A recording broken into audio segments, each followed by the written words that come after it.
This is the captain. We have a little problem with our entry sequence, so we may experience some slight turbulence and then explode.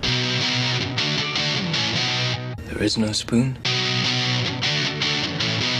Why a spoon? Because it's dull, you twit. It'll hurt more. Welcome to the party, pal!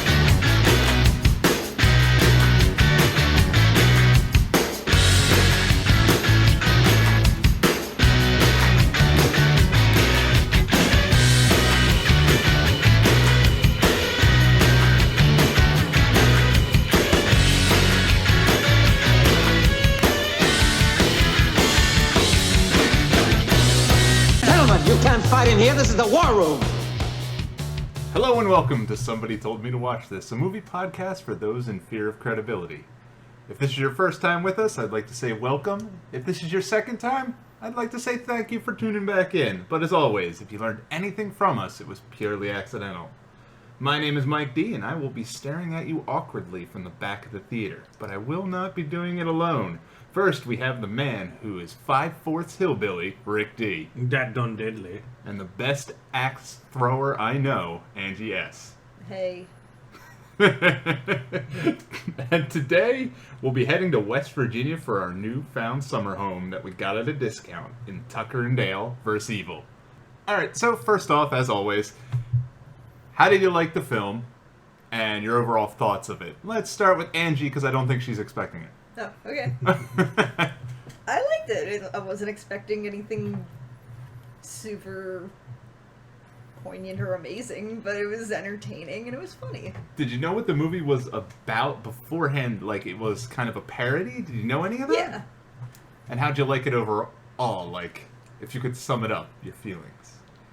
I enjoyed it. It was an enjoyable parody, and that... I don't want to spill everything all at once, but... Alright. Mr. Richard. This is my second time watching this film. The first time I watched it, my friend actually told me about it, and I thoroughly enjoy this movie, just being like one of those horror movie buffs, and just like all the throwbacks to all of the classics, not like classics as in like Dracula and stuff, but like... Not the Hammer films. No. The more like, Nightmare on Elm Street, Friday the 13th, Evil Dead, all of those like classic 80s horror films are in this movie. And I love this movie. This is my first time seeing it. I saw it on Netflix, and I've wanted to see it for years, but never got around to it. I like it. I have no problems with it. I think it's well done. The ending kind of made me kind of sad. It kind of petered out, yeah. But we'll get into that. Like, it became too much of what it was parodying. Parroting. It had a giant feathered bird on its shoulder the entire time. Awkwardly asking you for a cracker. Alright, so how many people have been to West Virginia here? And is this what it's like? I've driven through West Virginia. I've never stopped in West Virginia. I think that's probably for the better. I just assume it's like central Pennsylvania. Like, well, toward the mountains. Pennsylvania. Not quite central, I guess, but you cross over the mountains while you're living there. Something's liable to kill you in the backwoods. Yeah. Either place. But, Ding, ding, ding, ding, ding, yeah. ding. The setting didn't matter. This could be on Montana, it didn't matter. Still good. No, it can't be Montana. There's still too many people. That's true. The population of Montana is like 5. But everybody was coming out of state in this movie, except for the cop. True. Now compare this to other horror parodies. I'm just going to trip over that all night. Horror parodies. I can't think of many other ones that are kind of take themselves this kind of seriously. They're always slapstick, like Scary Movie, which are horrendous. Yeah. Can anybody think of any good ones? I've been trying to think of them since I saw this movie. I'm wondering if Cabin in the Woods is a parody. Because I like that, and it kind of was just like a self-aware horror movie. Yeah, it's meta as hell. Yeah. I mean, I I don't know if I would say parody as much as just horror comedy, but I mean, all of the Cornetto trio, like the trilogy of Shaun of the Dead and Hot Fuzz and definitely Shaun of the Dead, and those follow the rules. Even Cabin in the Woods, they follow that rule. Parody is the thing and making fun of the thing at the same time, which all three of those movies do very well. Like I have yet to see At World's End. I heard it's good, but that's a parody. I don't know what that's a parody of. The Hot Fuzz is a parody of action movies, Shaun of the Dead horror. It's sci-fi. Sci-fi? Yeah. I have it. It's still wrapped up. I don't know why I haven't watched it. It was good. I liked it. Yeah, I thought the other two were really good. Yeah, I didn't like it as much as the other two, but it was still good. Hot Fuzz is one of those movies where I'll keep watching it if it's on. It never gets old. Simon. Simon. That never gets old.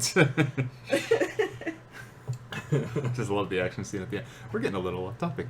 But any horror parodies other than that stick out into your mind?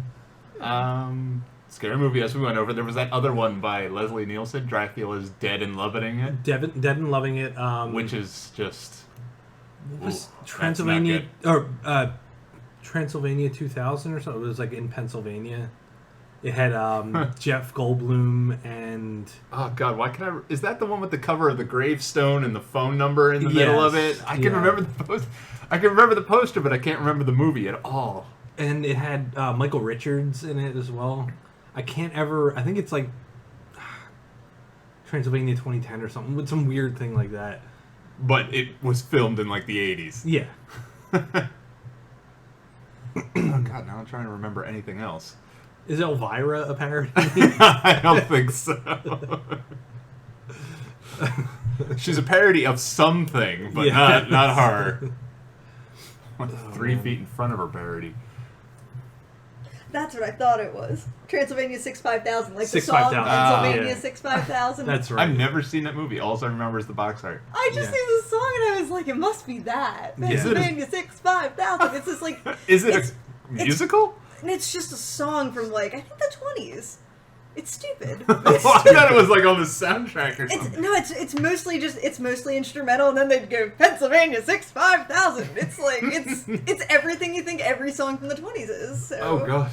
And it's jaunty. Now as I'm gonna hell. be singing that. I know I am. As soon as I go to bed.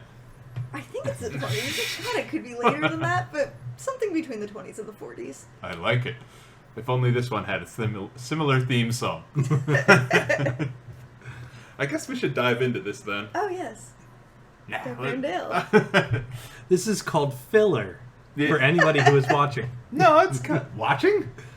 The poor sap that's just staring. Hey, There's a man in the window. You do know that on YouTube, when we put these videos up, there's some nice little screen wipes Yes, that I they can know. watch. I spent long and hard copying and pasting them. So, yeah, for our YouTube listen/watchers. All right, let's jump in. Tucker, played by Alan Tudyk.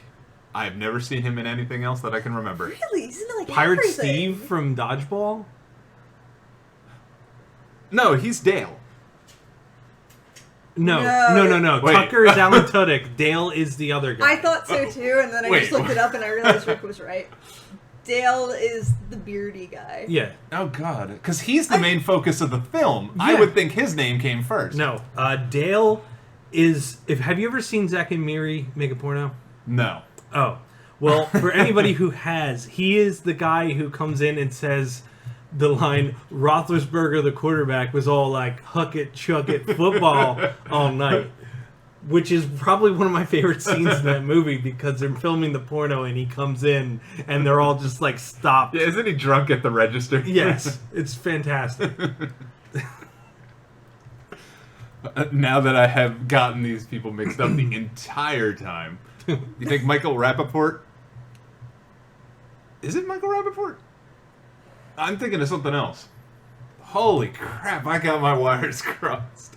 So Tucker at the beginning of this. He's Wash from Firefly. I'm blanking on his name, even though Alan he just... Tudyk. Alan Tudyk.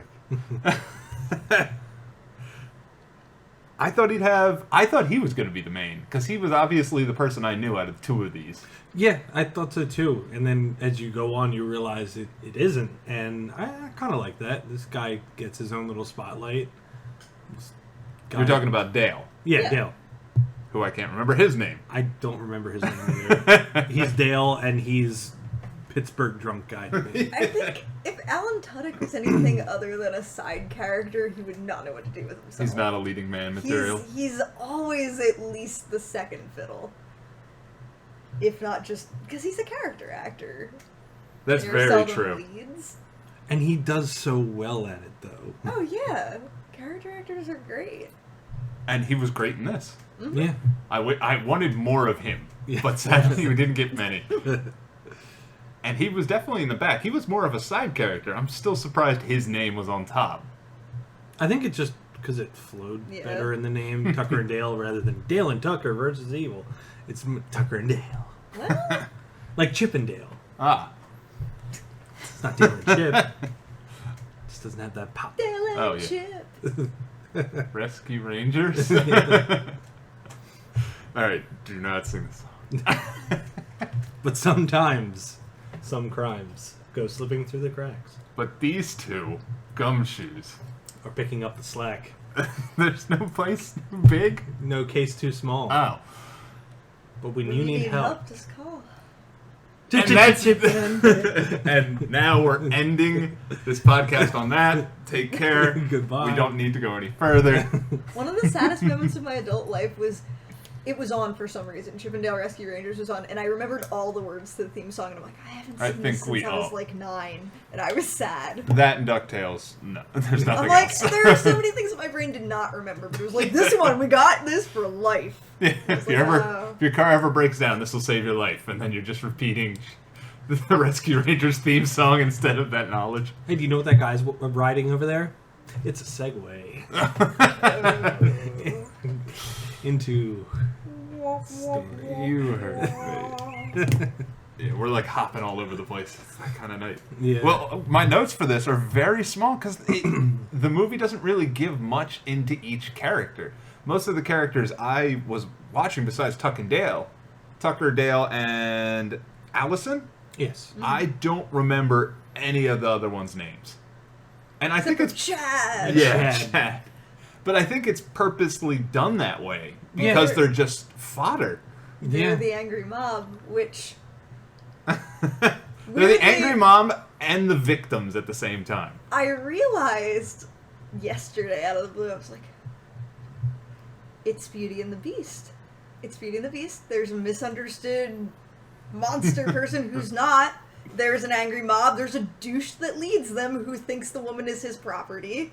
And there's the woman that falls in love with the misunderstood monster. It's Beauty and the Beast. Yeah, that blew my mind when I... I was like, Rick, Like, wait, no. So Tucker is Gaston? Is that what no, Chad is No, Gaston. Chad is Gaston. Or no, Dale is the Beast. yeah, and then Tucker I would guess be... Tucker would be Lumiere. That's what I was Yeah. thinking of, the candelabra. Oh, God. Isn't that weird? That But is I very just, weird. It hit me and I was like, oh. We get a call from the studio. How did you find this out? Oh, God. It's like how Lion King is Hamlet. Yeah. Yeah. Oh, God, my brain. And Bug's Life is just a remake of Seven Samurai. Probably. I would No, say it is. so. Oh, wow. Yeah. And Ants was just competition. Woody Harrelson. No, not Woody Harrelson. Woody Allen. Woody Allen. Oh, that CGI scared me. Those bad. faces. So, go. I'm trying to think of some defining things about Tucker. Beer solves everything for him. Yeah. I love it. Every time he gets a wound, he pours beer on it, regardless of how big or small it is, and he's fine afterwards. Fingers cut off. Here's a beer. I don't remember this one looking like that. That's my favorite part. Oh, he has the actual. The fake nail. Yeah, he has the one from the one girl instead of his own. I thought there was going to be something happening at that end scene. Really? Yeah. Which- I thought they were going to do some trope where, the killer shows up in the hospital and that'd be the last part of it. Well, they did a Texas Chainsaw Massacre open and close. So yeah, at the beginning you saw the bad guy at the very beginning, which you wouldn't have been able to. I couldn't pinpoint him in that scene until the end, which was kind of nice. I like that because I would have never guessed it was the other. I almost feel like that part didn't need to be there, but then again, I watched it and I completely forgot about that part until the very end. Yeah. I was like, that's a different movie, and... But I guess that's how it works. That's their homage to Texas Chainsaw Massacre. And there's so many other homages to other different movies in there that they had just, throughout the whole thing. I mean, you have Teenagers on the Lake. That's Friday the 13th. You had people intricately killing themselves. That's sort of Final Destination. The way that they were dying, like...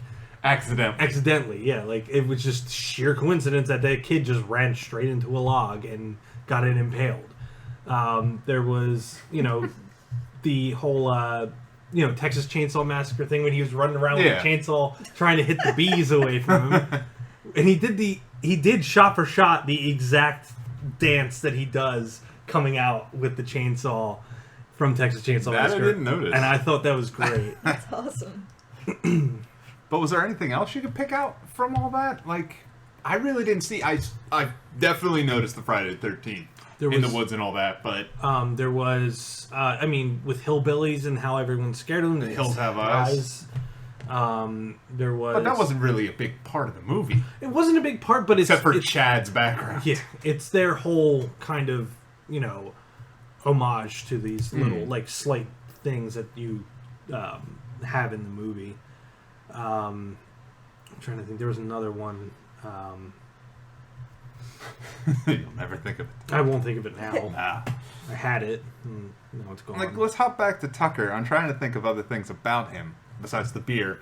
He's a caring friend. I thought they were brothers at first, but they're just friends. And it's just a good. He's a good guy, but kind of a pervert as well. Yeah, I mean he's more redneck than Dale is. Because Dale doesn't like fishing. No. Dale was just, being Dale, but he... Well, let's hop into Dale now. Yeah. He's as innocent as can be. Yeah. Yes. And he's smart, but yet stupid.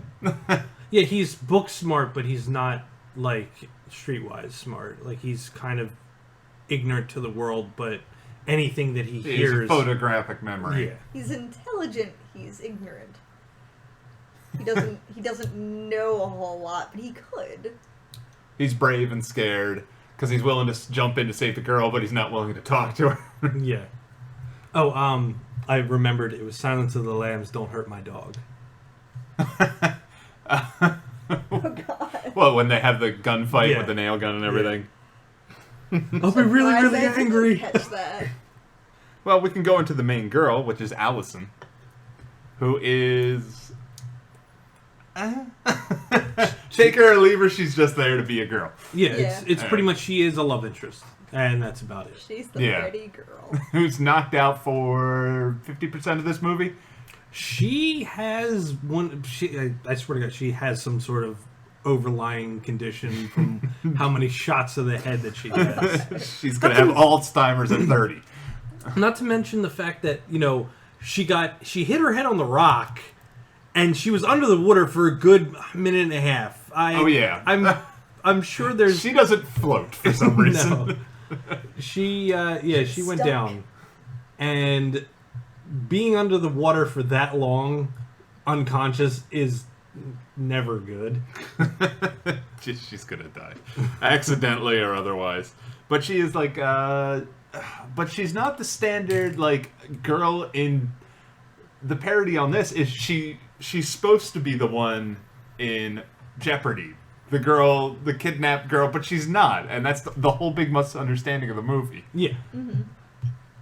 But right off the beginning, we get the attempted rape scene, which I hate in horror movies. Yeah. It was going for that, but then kind of... Luckily veered off. Yeah. That's just one of my pet peeves. I hate attempted rape scenes. Yeah. I know sometimes it adds to the story, like if it's used correctly, but most of the time when it's just thrown in there just to make him look more Yeah. Speaking of him, Chad, who is in a normal movie he would be the hero. Yes. And in this, through the majority of it till it takes the turn at the end when he becomes a full-fledged the evil guy, the evil hillbilly killer. Like I felt like he looks like the hero, but he's also the douche. Yeah. He's like both those roles put into one. Like Gaston. Yeah. Yes. Yes. But it's good.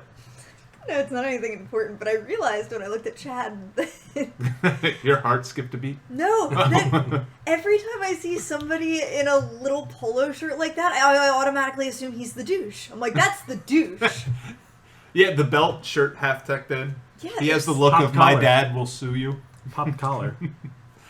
Did he have that? Did Yeah, he have he had the it full popped in the repertoire? It popped in the bag. So when I see guys in real life like that, I'm like, douche. Greasy hair. Just Yeah, his whole everything.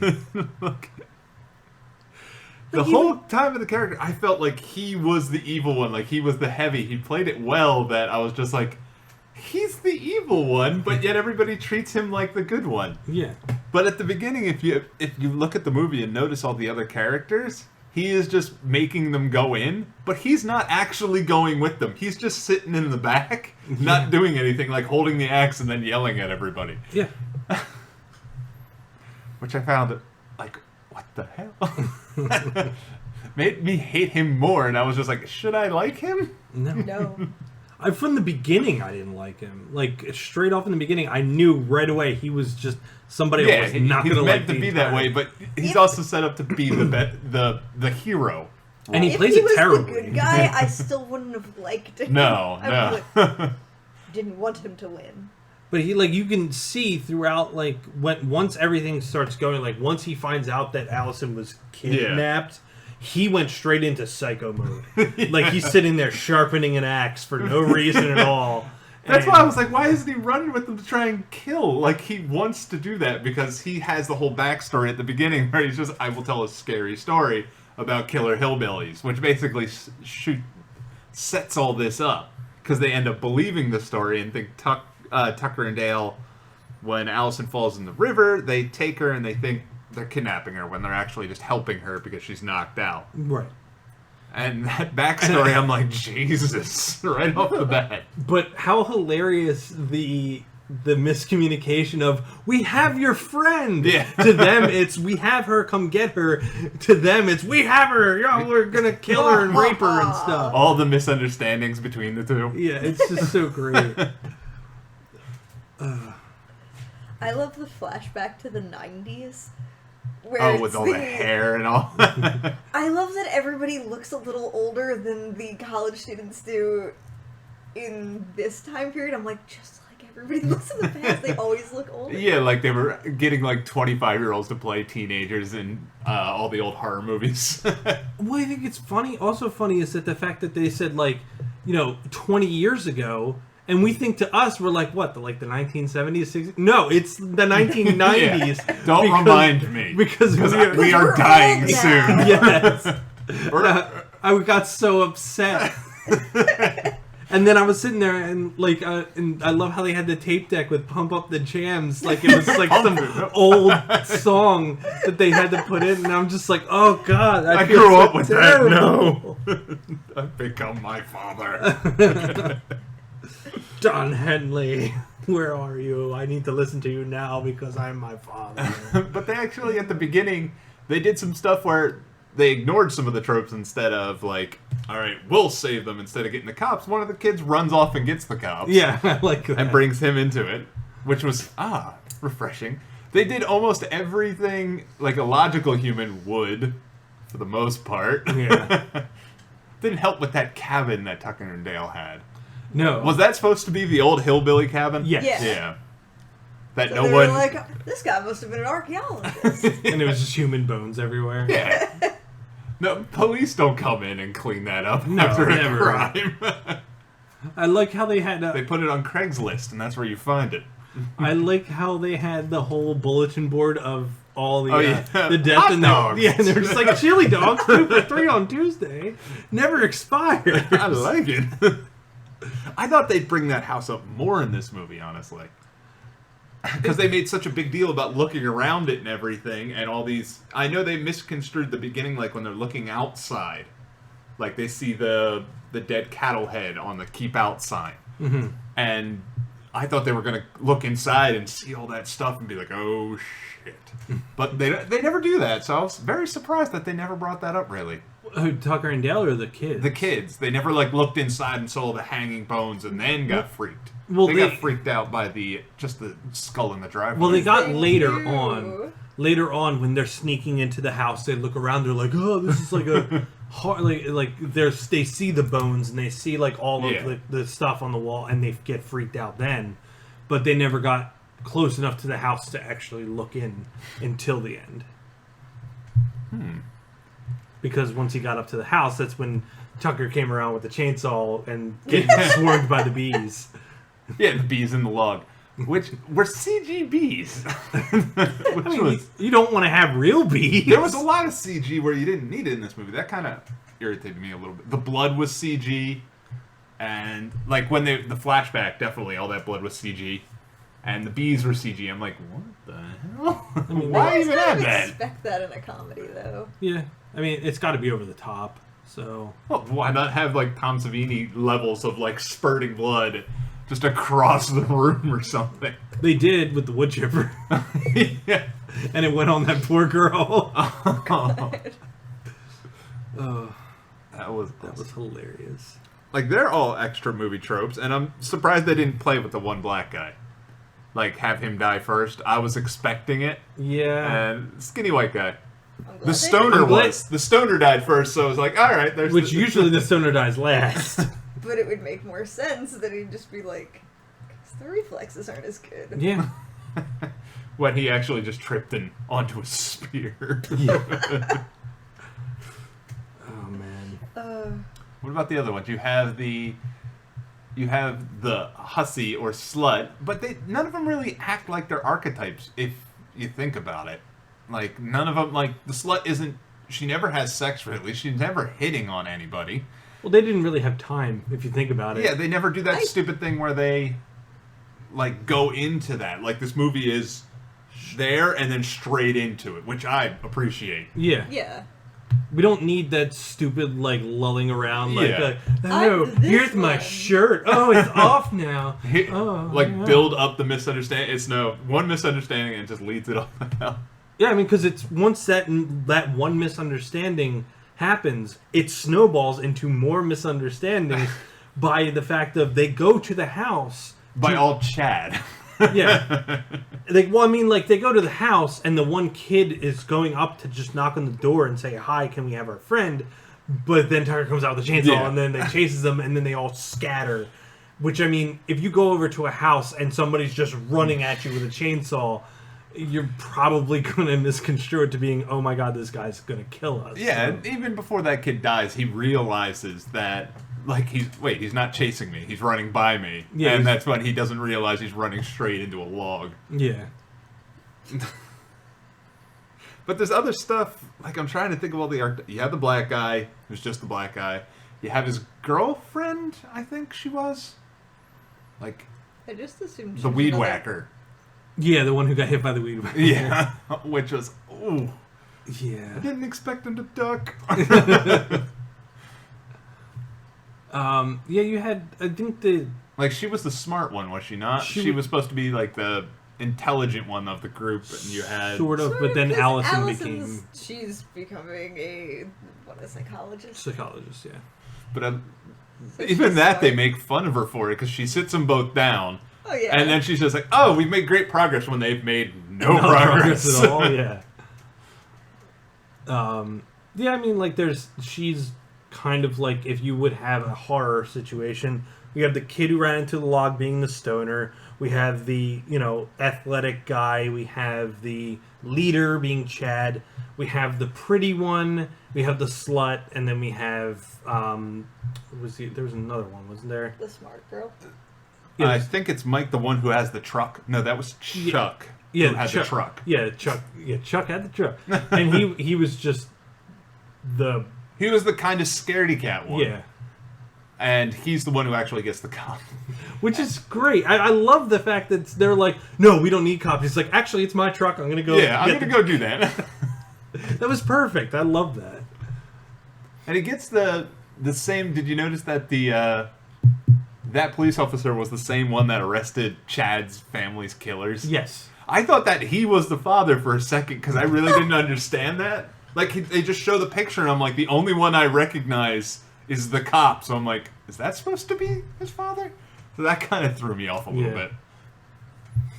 And you saw it coming for foreshadowing, like hard with that, with the board. Yeah. Yeah. I was like, as soon as I saw the cop walking, I was like, I know exactly what's gonna happen. Yeah. I think he's okay. He's gonna walk it off.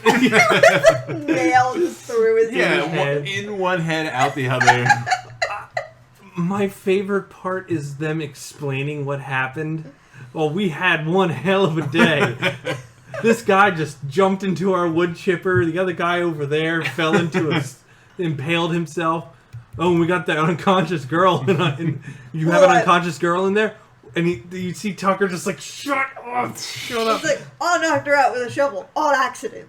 Oh, on accident. On accident. And he's like, she's in my bedroom. And it's just like, he's like, shut up. Well, it's like when they're first coming in, it was like, oh, well, you know, Dale's been having trouble with the ladies, so I figured he could use some man time. We're going to our vacation home. And he's like, he's all shirtless. Yeah. He's all like, oh, that's the first scene where it looks like he's giving favors to Tucker. Road favors. but it's wonderful how they have no idea what it looked like, and they're just like, okay, Yeah. they're just innocent. Yeah.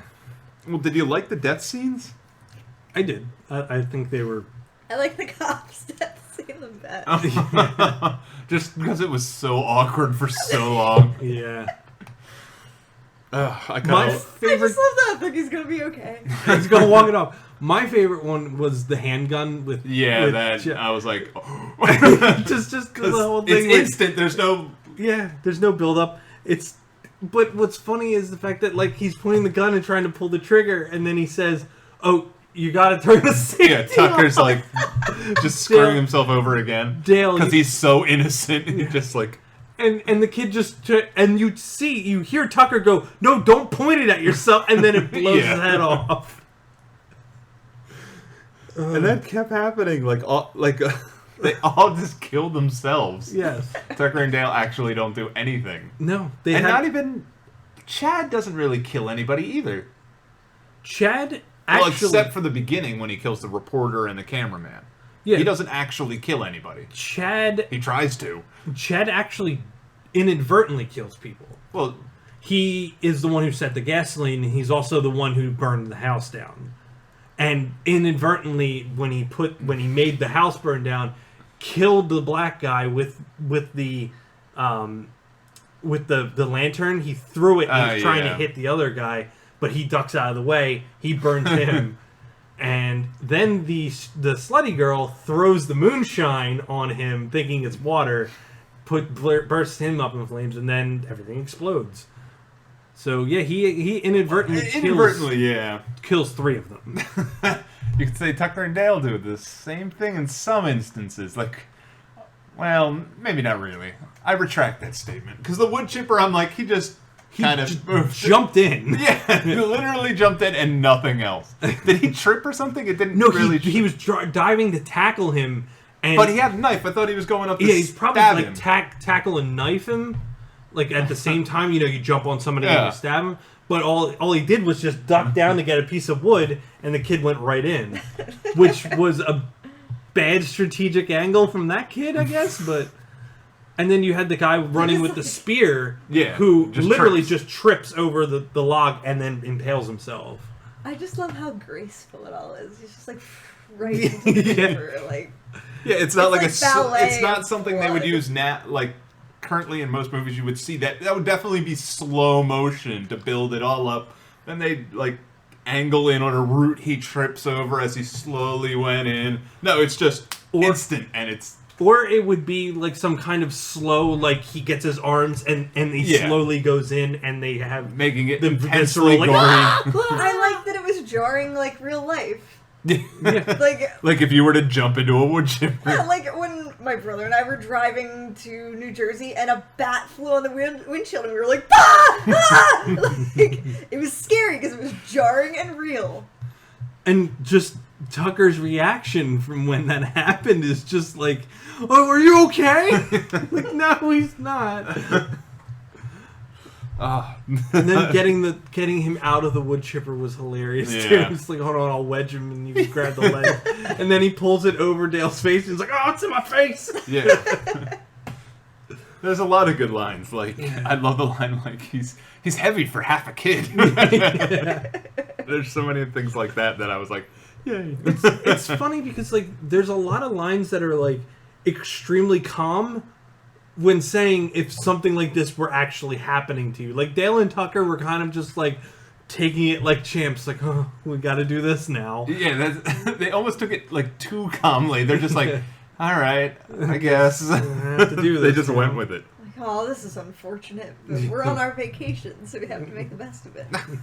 How about a table conference? Do you think we could do the same thing they did?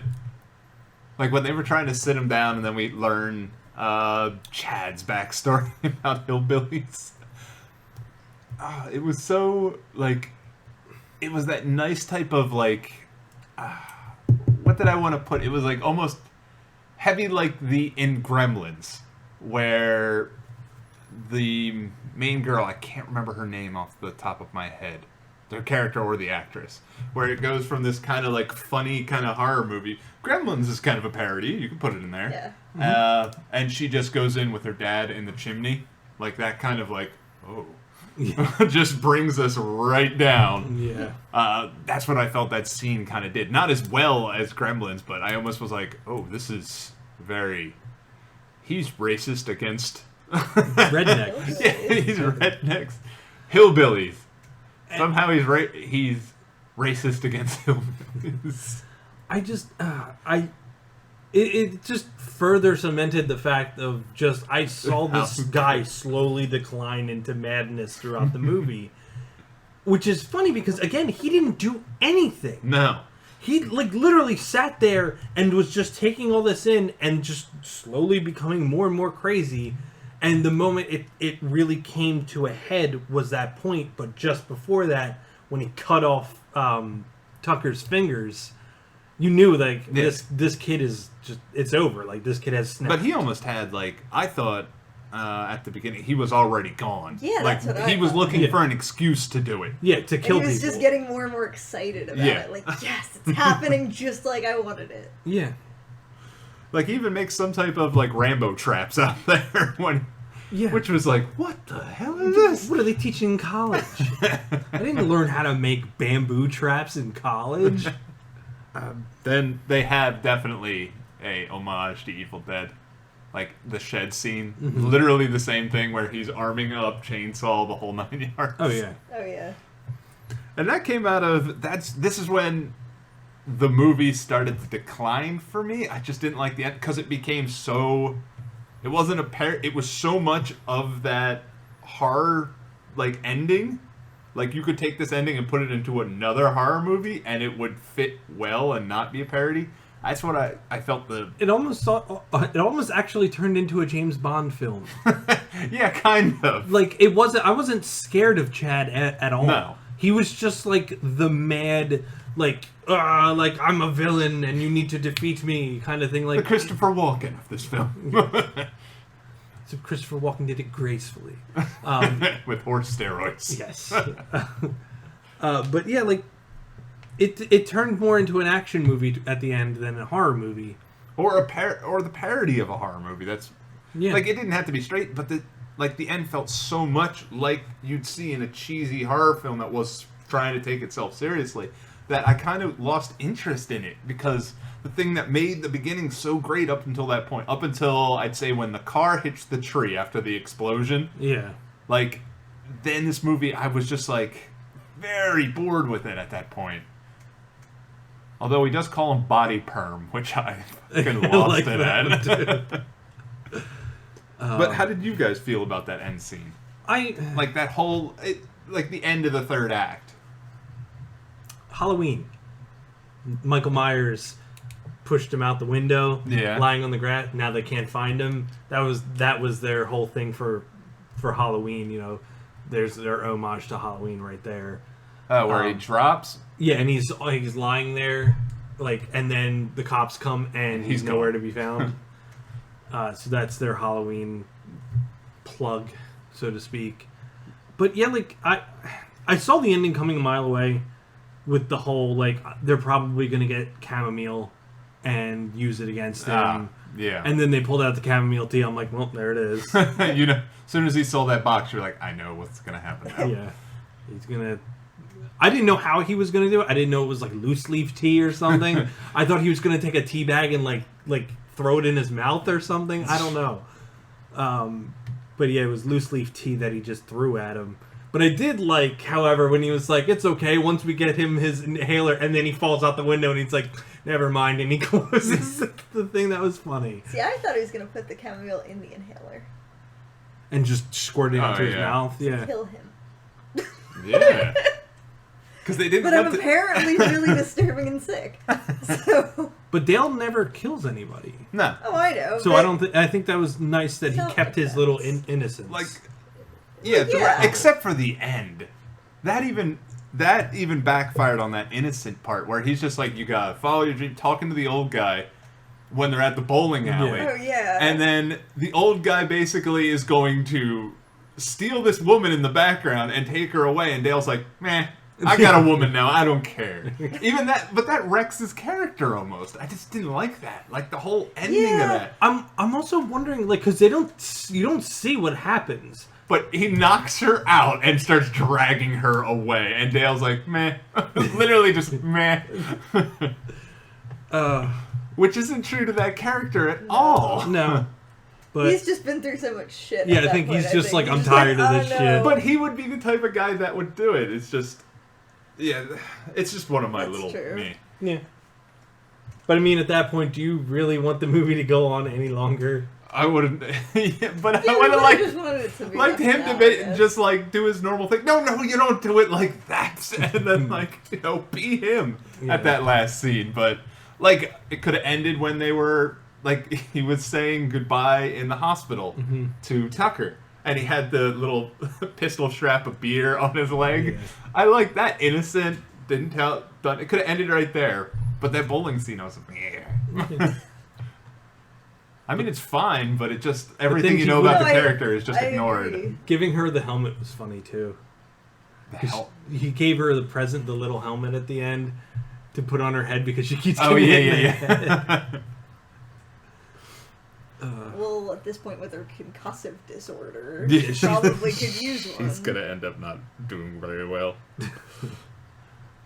Like, even at the end, like, when... And then we flash forward. I was thinking more about the beginning, like, as I thought about that. How the hell did he kill those two people with all those cops in there? Like, you see, like, them go in, and then they immediately get killed by Chad. Well, no, that was back at the house. Oh, that was the house? I thought the house is gone. No, there's still parts of the house that were like underneath the house and stuff like that. That's where he went back to. They weren't in the sawmill at that point because there was no basement to the sawmill. It was just they went into the basement. I thought that was a sawmill, and that's what it was coming full circle. They went into the sawmill. No, he went back to the house. Because if you notice, the sawmill is not that far away from the house. They only got 10 feet from the house before they hit the tree, and then they walked to there. So what happened was he got, like, because they would have found his body. They were scouring the area. They would have found him in the sawmill. Like, he only fell a story, and Dale's just like, yeah, he's dead. Like, I thought there was, like, woods shooting out of him, and I just missed it. No. But, nah, he was just okay. So they went back to the house, and that's where they went to film, like, this is the place where it all happened, and then he was I didn't notice. Yeah. Like, they were just in the basement. I thought that happened in the log mill. No. Well, shit. Why did I write evil sound effects? The fuck? I think that was like the music sometimes cut in and did these weird like to like signify something's evil. But it was mostly just them It was mostly Chad just being like evil. Or Chad, or like when like in the store when she pulls down and he's just sitting there like, oh, and he like goes and he. Oh yeah. Because in the beginning you're supposed to think they're misunderstood as they keep killer hillbillies. But why don't they talk normally? Well, if you notice, he doesn't because he's afraid to talk to Tucker a girl. and Dale, when they come in, they don't talk. Everybody stares at them. It's like, why aren't they just talking normally? I mean, it's I know what it's trying to set up. It's trying to set up that, but I mean, it's also the kind of thing where like you see these kids or rich kids that aren't from around this area. You're gonna stop and go, what are they doing? And he just goes back to talking to the store owner about what he needs. And the store owner is just insane. Yeah. Yeah. He's more evil than they are. I don't like those kids. They're not from out here. Beers in the back. He was all nice and obligated. And they didn't pay. Not that I saw. Well, I mean, the girls didn't buy anything, but Chad did. Chad bought the beer. That's all. But Chad stayed outside. No, Chad went to the back. Remember, because he said beer's in the back. Chad went to the back.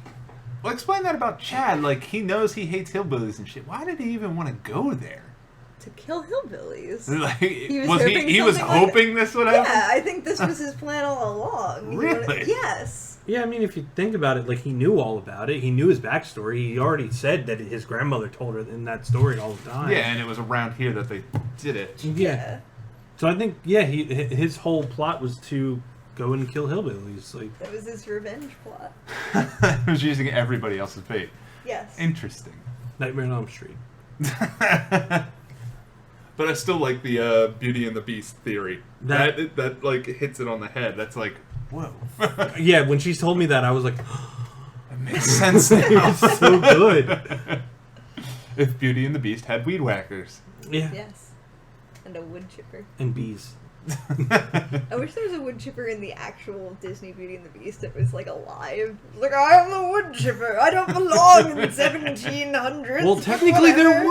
there was that invention that he made, the chocolate He wood. did make a wood chipper. He made a wood chipper. But it wasn't enchanted. It was just Maurice's invention. No, but there was a wood chipper in Beauty and the Beast. But I So wanted there you an go. enchanted- Full circle. Oh, full circle. I want one that talks. I want the cute one that talks and the mouth is the Nom, open. nom, nom, nom. That's what he'd say. Oh my god. Feed me the wood. Okay. So I can spit it out my behind. It would have to be a female wood chipper. Sorry. Oh. Yeah, I crossed that line. So let's you sum did. up this thing. Okay. Yeah, I forget about this. I can't remember what those two last questions were. All right, if you had to watch this, say in a week like we always do, cell phones out? Or would you kind of full pay attention? I'd probably have my cell phone on just because, again, that would be the third time I've seen this movie. Yeah. But, I mean, I do like watching to look for, because there are a bunch of horror movie nods, and maybe I missed one. Like, I would like to see if I missed something somewhere.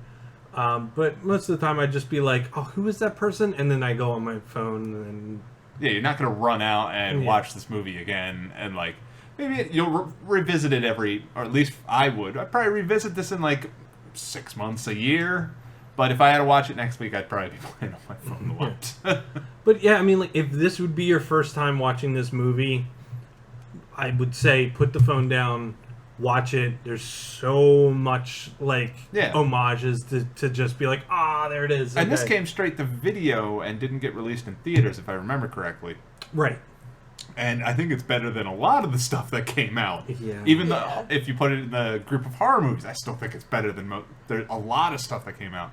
Especially like Ouija or something like that. Huh. Which was, woo! That was... Or Glitter with Mariah Carey. That was the worst horror movie I have ever seen. Yes. What's that other... There was another horror movie that came out not too long ago, and it's... like The Conjuring and stuff like that. People are like, "Oh my god, The Conjuring's the most horror movie of horror movies," and I watched it and I'm like, okay. Well,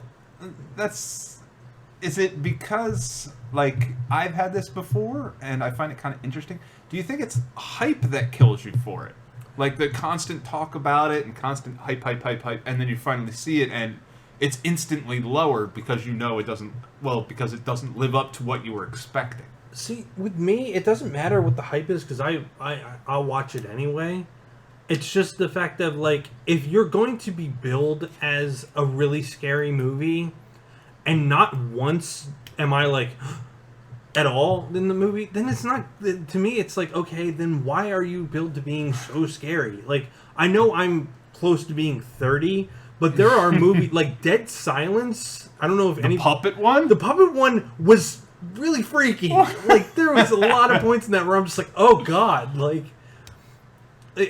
that has a good push for me. There's a new movie coming out by the same director called Lights Out.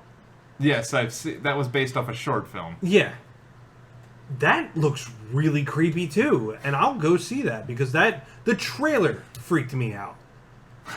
That's good. When a trailer makes me go, "Oh god," like. But it could be the fact that, well, with horror for me anyway, I feel like when you have horror and you talk to somebody about that, or comedy, it's very subjective. What's scary for you is not scary for someone else. Like, I knew people who saw The Conjuring and were terrified. And, like, really and you, obviously, are not. No. And it's the same thing with certain movies that I know people who think Hot Fuzz is not funny at all. It's boring, and they should slow. be shot. But repeatedly. It's constantly, like, comedies are always, like, 50-50. Even the best comedies, like, people will love it or hate it. Mm-hmm. Yeah. Same with horror movies. Yeah, horror movies didn't scare me, but 2001: A Space Odyssey did. Like, I'm like, well, that's Kubrick. Kubrick is frightening. I think the other thing is... Kubrick makes you feel alone and isolated, and that's when you're like... That's the power of Kubrick. I think the funnier thing also is, like, when you hear Beetlejuice, when he says, "I've seen The Exorcist 137 times," and he keeps getting funnier every single time he sees it. That's true for me, too, because I watch The Exorcist and I crack up. Like, I cannot stop laughing at The Exorcist. And I can't tell if it's because you see the campiness of the actual, like, way that they do stuff. And, like, you see the makeup and, like, all the prop effects, and it looks cheesy now. I would say it looks better than most of the CGI stuff we have. It does look because they're practical effects. Yes. But well, it's still really funny to me. Like, some of the stuff that they're saying, it's just so funny, and it's supposed to be so scary to people. Gripping and... I can imagine back then it being like it's extremely scary. But there's something to be said for we've seen everything. Yeah, I mean, Jaws. What's new? Jaws, when I watched it, I was afraid to go in my pool. Yeah. Like your toilet becomes a deadly weapon at that point. That You're was like, actually no. arachnophobia. Arachnophobia for me because the spider went into the toilet. I'm freaked out that spiders are in my toilet at any given time. But yeah, like it's they don't swim good. No, but they hide in that little area that you can't see, and then you sit down and they're like, "Haha, fresh butt," and they come and they get you. You know all the spiders are in the sink. Yes, in her house, all the spiders are in the sink. Oh, they're like, "What are you doing there?" And I get them wet, and they're like...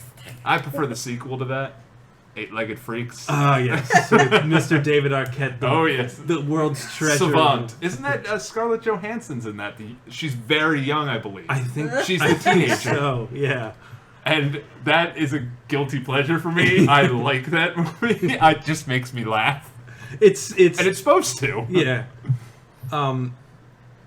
Which plays into your thing. You like creature movies, and I think that kind of plays into your whole thing with like oversized creatures taking over a town. I think that kind of makes you into that. See, I can watch Eight-Legged Freaks. I am terrified of spiders. And arachnophobia, no. Arachnophobia gets me at certain points. There's some points where I laugh and I'm just like, nah, that's ridiculous. Is it something like grounded? Like a horror movie's better when it's grounded in some type of reality for you. No, because there's actual spiders, there's actual sharks, there's actual possessed puppets. Well, I mean, the movie The Others was creepy to me because at the time I did not realize that postmortem photography was a thing, and I was like, oh my goodness, they did that. It uncovered a new thing that was horrifying from the past, and I was like, oh, weird. So that was really unsettling for me, and I was... And now you want that done. No. Well, and you got, like, people who are afraid of... I'm sorry. Oh, no, but it was scary because it was a real thing. But you had people who were afraid of slasher films. Yeah. Which, to me, Michael Myers and Jason were never scary. Mm-hmm. I was terrified of Jason Voorhees. I think Freddy Krueger is scarier, in my opinion, because whereas Jason Voorhees and Michael Myers didn't have a personality, Freddy Krueger will fuck with you before he kills you. And I think that's scarier, because you're not going to die. You're going to die and being humiliated at the same time. Well, I think Freddy Krueger's scarier because he can get you in your sleep. Well, they can too. They can just go over to the bed and stab you. But... No, but like he can enter your dreams and murder you in your dreams. Yeah, That's kind of that scarier whole... than like I'm not going to escape a regular human man. You can escape him. There's ways. Like Freddy Krueger's not somebody you can escape. Jason, you could be a marathon runner from Kenya and have a 20-second head start from Jason. You turn around once, he's behind you. Right. It doesn't matter. Theoretically speaking. But yeah, like he's nothing paranormal. Right. He's just a dude. Jason Voorhees is technically paranormal towards the end. Mike Myers is not. Mike Myers is a comedian. Yes, he is. The love guru, scariest thing I've seen in a long time. Also, what's funny, I married an axe murderer, Mike Myers. Yeah. But, yeah, like, I think there's different... I think you're right, there are different things that play into your vision of what horror is and what makes it scarier subjective for you. For me, like, a lot of people were not scared of the Babadook. I actually was... There was parts in that movie that freaked me out because there was no sound. The entire time, there was no music cues, there was no sound cues. So when something happened, it happened, and you were not ready for it. Like real life. Yeah, which made it more scary because, you know, in most movies, it's like the...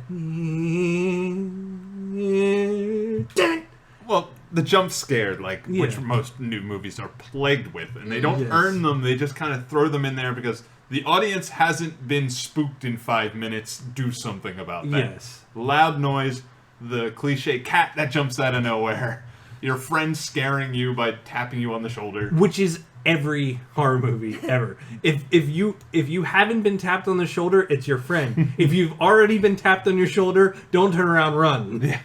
Just listen to the music. The second time is never the best time. But sometimes, like, more subtle horror films are better. Like, there's certain ones that I like that not many people did because it wasn't scary enough for them. Like, if you ever seen The Innkeepers? No. It's a haunted hotel. You don't know whether it's haunted or not. And I actually like it a lot. It's very subtle, but there's a lot of it where nothing really happens. So it's not really, like, for everyone. But I liked it a lot. I found it very suspenseful. And then I talked to somebody else, a girl I know, and she hated it, but she loves The Conjuring. And, like, it's just all subjective. Yeah. Paranormal Activity. A lot of people were scared by that. And, again, it was one of those movies where I'm just like, okay. Meh. No, I could only, we went to see it because we're like, oh, it's supposed to be scary, and I was like, bring it.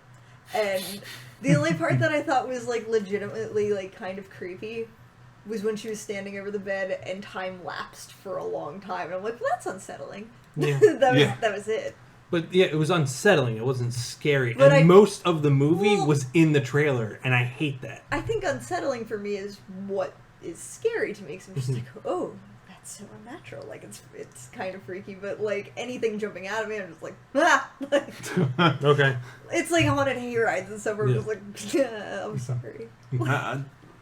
Like, with most of those jump scares, I'm like, huh! But it's never like, oh, I'm scared. I'm like, God damn it, stop it! Just stop. It's like someone coming up and slapping me.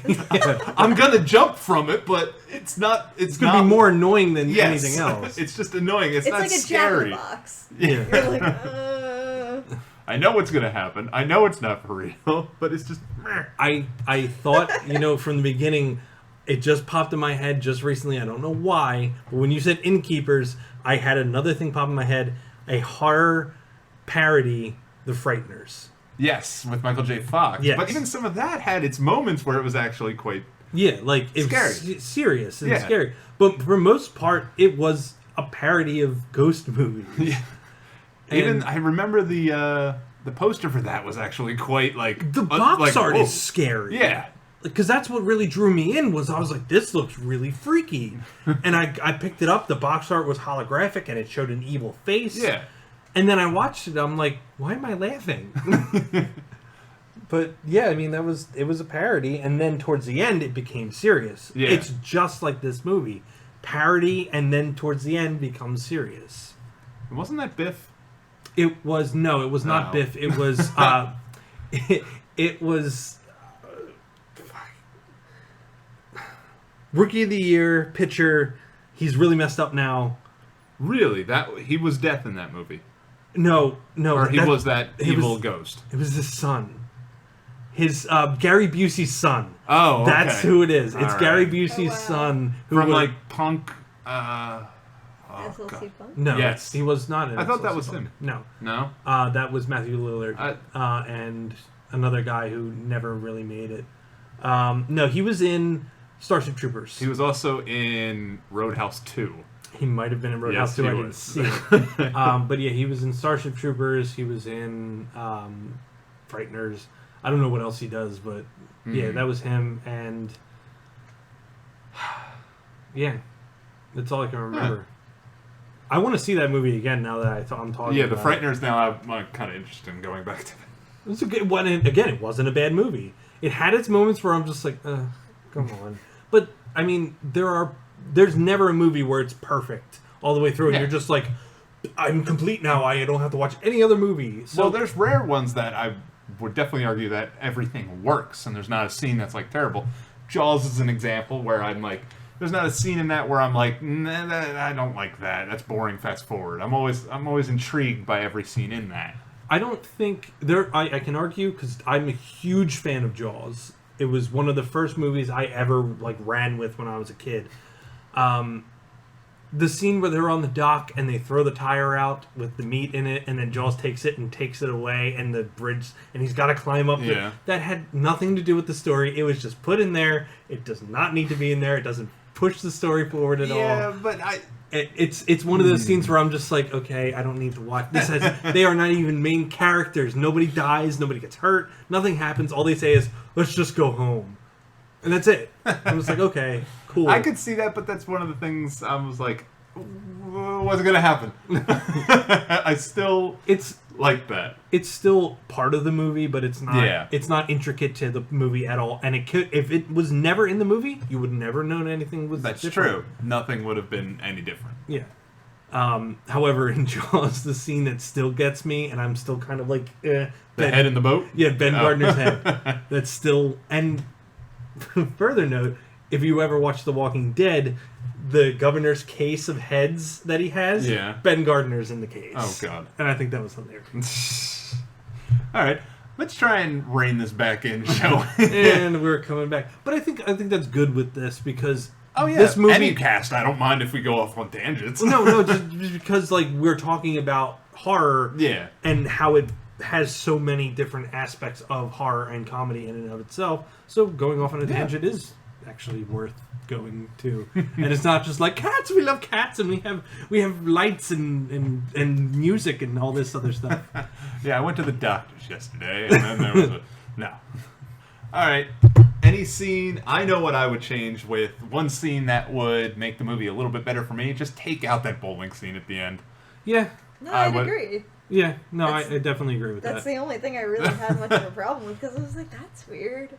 It's just so out of left field, doesn't fit the characters, and it's just like, what? I feel like at the end they were trying to wrap everything up too quick.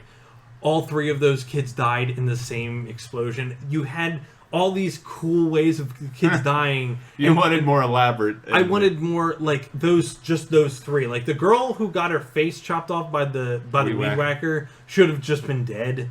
Like if you would have just made it to where she died, and that's fine. The guy who got burned and then the explosion all happened in the same scene. you kind of just like we're just like, and they're dead. They're dead.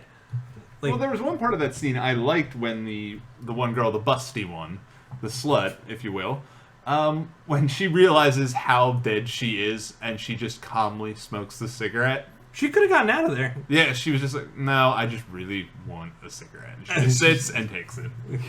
I kind of like that. They were kind of like, let's get out, and she just sits back and she's like, whatever. And I'm wondering if that was because she knew she had no chance because she has the stripper shoes on. She can't run fast. But then again, take the damn shoes off. But maybe it's just the one time she's not trying too hard. Yeah, maybe it's just like the time where she's like, I don't want to remember this. Just let me go in peace. She's also manic throughout the entire movie, except when she's about to die. Then she's finally just relaxed. Yeah. Because Allison's the hot one. She's the less hot one that tries too hard, which is how it is in real life. But that's why she dresses skimpier. That's why I do it. Yes. I have my whale tail out all the time. Does anyone, like, in the beginning when they're at the gas station, it kind of freaked me out that Allison's waist looked so incredibly thin that it was, like, sickening. She has that throughout the film where she's very like it looks like people come in all shapes and sizes. Right no, now. but like the way the jacket was, it looked like her waist was cinched, and it was like, Maybe like she has a naturally tiny waist. I'm sure she does, Angie. I'm just saying, like, there was just that one. Shaming. I'm not body shaming anybody. We're not shaming. We're body shaming, and I feel terrible. You are too much of a millennial. No, I think when it comes to the slut, not that she's a slut. I'm trying to portray. That's the character she's supposed to portray. She's the category. I'm not She's trying to shame anybody. There's no shame. She's the hot one. How are we shaming her? She's not the hot one. She's the one that's trying. No. I'm talking about the one I was talking about. You're saying she's Allison. too skinny. I'm not saying she's too skinny. I'm just saying there was one shot where it looked like she had no waist, and it freaked me out. She is she is wafer thin. There's nothing wrong with that. I didn't say we are calling her the hot one. Nobody's shaming anybody. Fast metabolism. There was just that one part where I was just like, is she see-through? Like, it was just the way the angle was, and I was just like, oh god. Like, well, it just took me aback. After this, Rick, we can go to Amazon. You can put on a comment talking about bulimia and the dangers of it. Why are we going to Amazon for that? Put it on the buying of the disc. Oh, okay. In the comment section. This is like, is this something like I was like, is this something new in Amazon that people can pay me to write about, like, disclaimers? And I'll comment, you shouldn't assume that someone has bulimia because they're thin. Oh man. All right. Does anybody? The elevator is going down all the way to hell. This is where I will get shame comments. I'm like, that stupid bitch. Shame. No, it's more like those idiot guys. It's the internet. There's somebody we're split 50-50. The internet hates. You'll find. Wait. Everything. Yes. The internet hates everything. Yes. You'll find someone on the internet that hates whatever you like, regardless of what. I hate oxygen. You will have that. I only breathe oxygen because I need to, not because I want to. I hate clean water. So now that we've alienated our entire audience, is there anything else anybody has some comments for? For the one person still listening? And that's me. Yes. Me at work. I mean, no, like, this movie is very well made. Very well written. Yeah, I like it. I'd recommend it easily. Yeah, like, it was recommended to me, and I'm gonna recommend it to anybody else that are like, you like horror movies, you like comedies. Here you go, try this one out. If you like Shaun of the Dead, you'll most likely like this. Yeah. If you want to be entertained and you don't want to think too hard, this is a good movie. Yeah. And it's only an hour and a half, which I'm kind of thankful for. Oh, I love that. It did not drag on, and I hate long movies. It did not drag in. But yeah, like, it was like, everything is 2 hours around there. And nowadays. there's like one part where, like, you know, as you said, towards the end where it kind of drops off, but I mean, a lot of Yeah, movies don't forsake do. the rest of the movie just for that. I still do love the looks on their faces when they're shutting the shutters Yes. after they see Chad's dead body. Quote They're just unquote like, "Whoa." dead body. Oh, that's not good. And I think we'll end on that. Yeah. Alrighty then. If you want to follow us on Facebook, you can find us at /STMTWT. You can hit us up on Twitter at STMTWT Podcast. And if you want to email us with suggestions, concerns, hate mail, which there'll be a lot of after this, find us at STMTWT@gmail.com. Thank And if you. you have a Zanga, it's STMTWT@Zanga.com. Hit us up.